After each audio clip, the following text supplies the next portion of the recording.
Okay, picture this. You've just deposited $1,000 into your checking account. Pretty standard, right?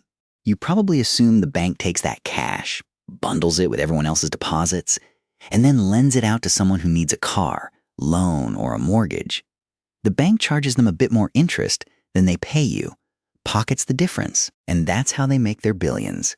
Simple, elegant, makes perfect sense in your head. Except, that's largely wrong. Like, fundamentally, spectacularly wrong.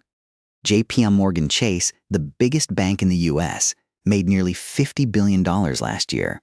Goldman Sachs, Citibank, Bank of America, hundreds of billions combined. And a huge, genuinely surprising chunk of that money didn't come from taking your deposits and then just re-lending them. It came from something far stranger, something they mostly create themselves, out of thin air. No, really. It sounds like a magic trick, something alchemists dreamed of centuries ago. But it's how modern banking actually works. And once you understand it, it changes everything you thought you knew about money, about debt, and about the invisible forces shaping our economy. So, if banks aren't just recycling our savings, where exactly do these billions come from? And how is it even possible for them to conjure money into existence without the entire world spiraling into chaos? Get ready, because this rabbit hole goes deep. Let's rewind to that mortgage example. You walk into the bank, dream of a new house, and get approved for a $300,000 loan. Now, your traditional thinking goes, the bank has to find $300,000 from existing deposits somewhere, right? They dip into Mrs. Henderson's retirement fund, and Mr. Patel's business savings, pool it together, and give it to you. That's what most of us assume. But that's not what happens. Not even close. What actually happens is the bank types numbers into a computer. They create a loan asset on their balance sheet. That's your debt to them. And simultaneously, they create a deposit liability. On their balance sheet, the $300,000 that now appears in your account, ready for you to spend on that house. This isn't transferring existing money from someone else. This is creating brand new money. The moment that loan is approved, new digits appear in your account. That specific $300,000 didn't exist before in any vault, in any other customer's account. It wasn't someone else's savings. The bank was just moving around. This is what economists call credit creation or deposit creation. When you get a loan, the bank essentially writes you an IU that becomes currency in the system. Your debt becomes someone else's asset. And it's not just for massive mortgages. It's for business loans, student loans, car loans, personal loans. Every single time a bank lends money, it expands the total money supply in the economy. For decades, we were all taught that banks operate on a fractional reserve system. The idea was that for every dollar you deposit, the bank has to keep, say, 10 cents, and then it can lend out the other 90 cents. That's how money multiplied. It was the money multiplier theory. But here's another kicker. Even that isn't quite right for how banks actually decide to lend. The Federal Reserve, the central bank of the US, back in 2020, even got rid of reserve requirements entirely. 0%. Banks don't need to have a certain percentage of deposits sitting there before they can make a loan. So banks don't look for reserves before they lend. They lend first, then scramble for any necessary reserves later, if they need them to settle transactions. It's almost completely backward from what most people imagine. This means the primary limit on how much banks can lend isn't how many deposits they have, but how many creditworthy borrowers they can find, and the capital they're required to hold by regulators. It's a fundamental shift in understanding. But if banks can just create money, how do they control this wild expansion without blowing up the economy?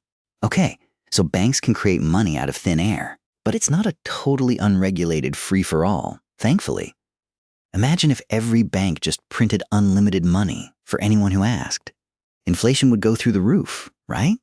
Your morning coffee would cost $1 million, just like in Weimar Germany. Utter chaos. This is where central banks, like the Federal Reserve in the US, the European Central Bank, or the Bank of England, step in. They don't directly control how much money individual commercial banks lend, but they influence it heavily through interest rates. When the Fed raises interest rates, it becomes more expensive for commercial banks to borrow money from each other in the short term or from the Fed itself, especially for those reserves they might need after making a loan. This trickles down, making loans more expensive for us, higher mortgage rates, pricier car loans. This slows down borrowing and, crucially, slows down new money creation.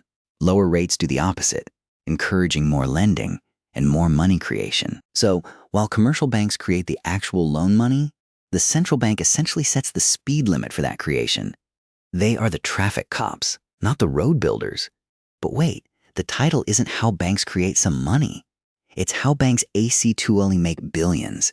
And while loan creation is undeniably huge, it's just one crucial piece of a much larger, often more complex, puzzle. Many of the biggest financial players, the names you see on Wall Street like Goldman Sachs or Morgan Stanley, aren't primarily interested in your checking account or your car loan. They're making their fortunes in entirely different ways.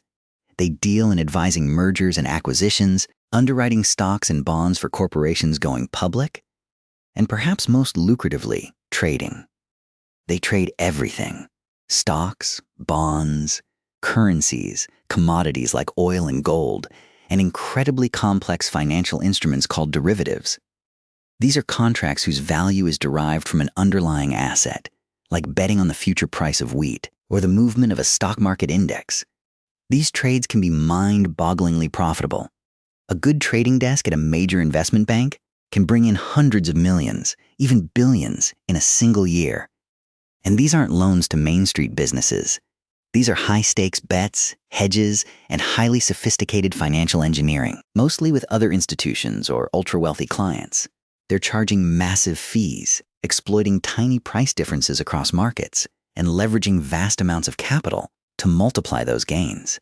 Then there's what's often called the shadow banking system.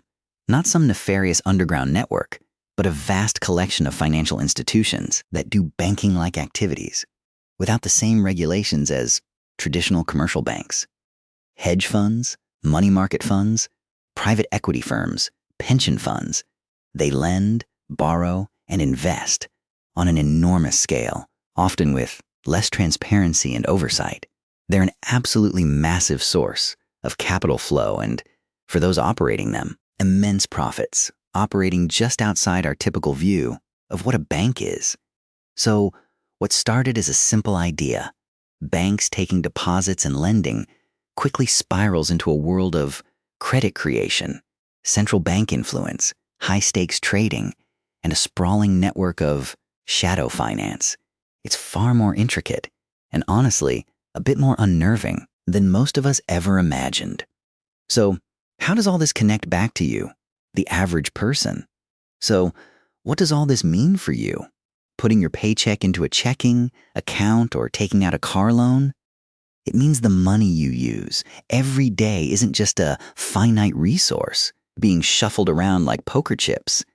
It's a dynamic, constantly expanding and contracting entity, largely created by private banks, responding to demand for credit, and heavily influenced by central bank policy.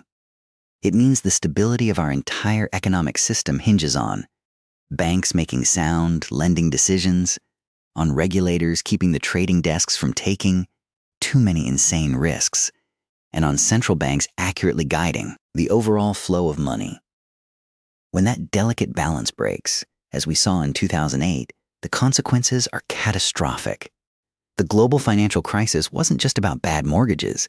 It was about the complex interplay of banks creating too much risky credit, unregulated derivatives amplifying those risks, and a shadow system that supercharged the collapse. Entire economies almost buckled. Understanding how banks actually make billions isn't just trivia. It's understanding the invisible architecture that underpins every transaction, every investment, every economic decision in our lives. It's the story of how our abstract concept of money is brought into tangible existence, shaping our world in profound and often hidden ways. So, the next time you see a headline about a bank's record profits or hear about a new policy from the Federal Reserve, remember this: the system is far more complex, far more powerful, and in many ways, far more mind-bending than simply lending out your savings. It's a system where billions are quite literally conjured into being every single day. And it leaves us with a profound question. If money can be created almost at will by a relatively small group of institutions, what does that really say about the true nature of value? And who really holds the power in our financial world?